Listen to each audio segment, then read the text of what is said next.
Listen to your heart, not your head. Don't listen to people. No matter where you come from, you can achieve whatever you want to achieve in life. It is possible.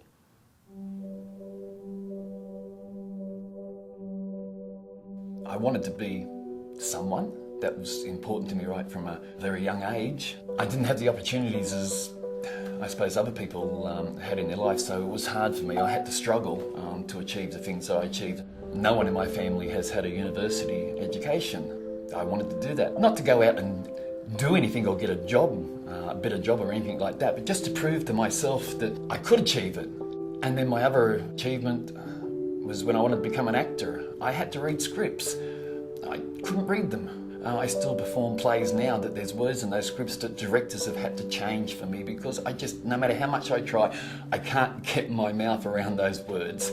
Everything I've done in my life was not to prove to anyone, it was just to prove to me that no matter where I came from and what my background or my childhood or whatever was like or what's ever happened, I could achieve whatever I wanted to achieve. How did I get into drag? I was thrown out of home when I was 12. And I lived on the streets in King's Cross. I was actually put into a boys' home, one of the worst boys' homes in Sydney, Minda Boys' Home. It closed down not long after I got out of there. It was a pretty bad place. I was actually put on a 12-month good behaviour bond. I had to go and live with my grandmother and father. My mother and father were separated then. I was also not allowed to go near my sister, but it was nothing that I did. Back in those days, parents could charge their children with being uncontrollable. They didn't have to prove anything, they just had to walk into a police station and charge them.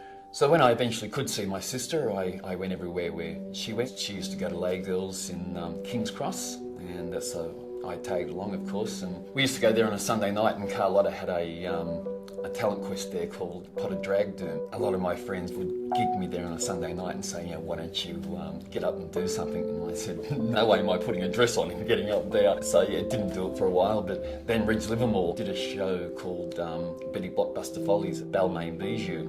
A friend of mine had opening tickets and I went along and watched. I was just amazed. I was a kid of 15 watching this man, and he was just incredible. I was just applauding and hoping he'd come out and give us a bit more.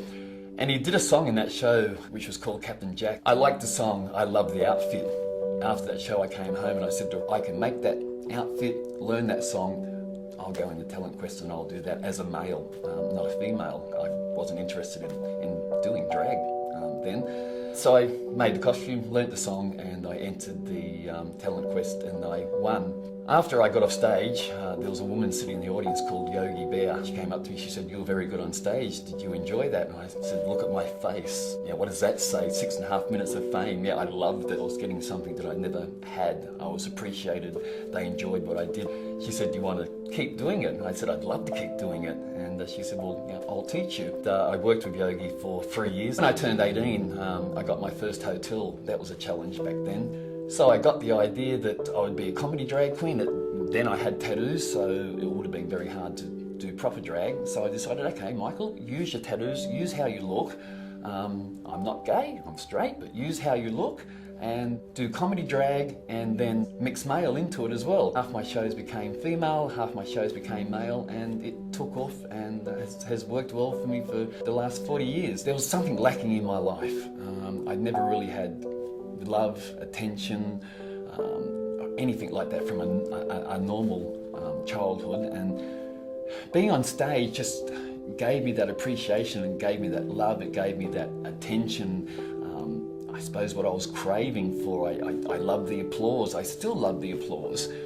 I've had a lot of times in my life where I could have thrown in the towel, sat down and said, no, I can't do this anymore, and right up to very recently when in September I was diagnosed with kidney cancer, a 9-centimetre tumour. Your kidney is only 9 centimetres, so it was a fairly big tumour. I went into hospital in December and had the tumour removed, but unfortunately the cancer is going through my body because it went into my renal artery.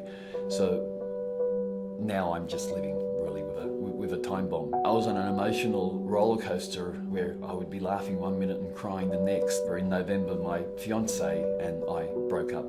The love of my life that I was about to walk down the aisle with when it came time to deal with the cancer, I really did want to throw everything in it. But at the end of the day, that's not me. Look, I do get knocked down and I do get back up. People ask me, Michael, why do you do so much free stuff? You know, if you charge for every show you did, you know, you probably have money now. Yeah, probably I would. But when I put money above what I do and to try and make people happy, then that's not me at the end of the day.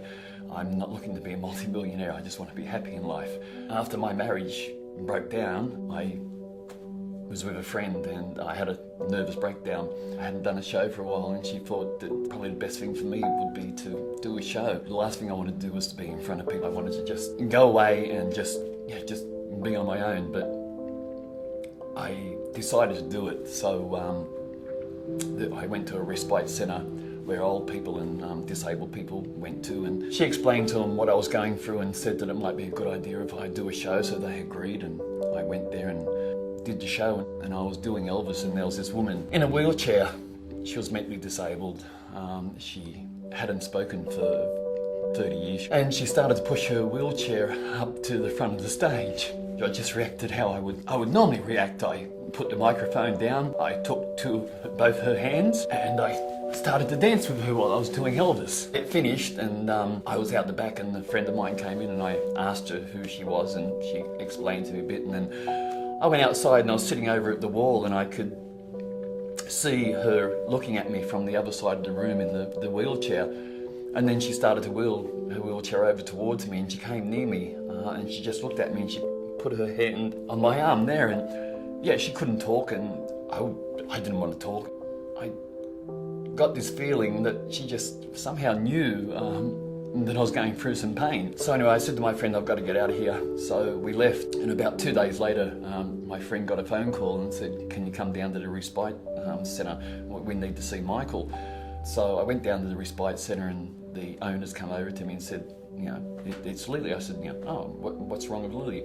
And they said, she spoke. And I said, oh, she hasn't spoken for 30 odd years. And they said, no. I said, well, that's great. I said, what did she say? And she said, Michael coming. And they said to me that you've obviously made an impact on her, and would you mind spending some time and talking to her? It was hard because I didn't know what to say to her. I didn't want to talk about my problems, that's for sure. I knew she couldn't talk back to me. I didn't even know if she could understand what I was saying. And I just looked at her and I said to myself, Michael, just talk about what you know. Talk about your shows. So I started telling her funny stories of my shows, and then she would make noises like she was laughing, and it was just amazing. So then I found out that she'd been in a nursing home most of her life. Her parents put her in there when she was very young because they couldn't cope with her disability. So I asked my friend if we could go down to the nursing home and see her. And as we were going down there, my friend told me that she loves teddy bears. So I asked her if we could stop in the Kmart and pick up a teddy bear for her. So when we got to the nursing home, I was walking down the hallway, and her room was at the very end of the nursing home, and she looked out and she saw me, and I could see again her face just lit up, and I handed her the teddy bear, and even though we didn't talk, there was just this connection, and I don't know if she got more from me or if I got more from her. I walked away from that experience just knowing that because of what I do on stage or whatever it was, I touched someone, and yeah, that's something that I'll never forget. I have two very good friends of mine, and they have always said to me, when is the real Michael going to stand up? Yeah, I suppose today the real Michael has stood up. I just hope that this inspire some people and, hey, get you to get out there and do something, because anybody can do it. Don't sit around. Live your dream. I don't care what it is. Live it. Enjoy life.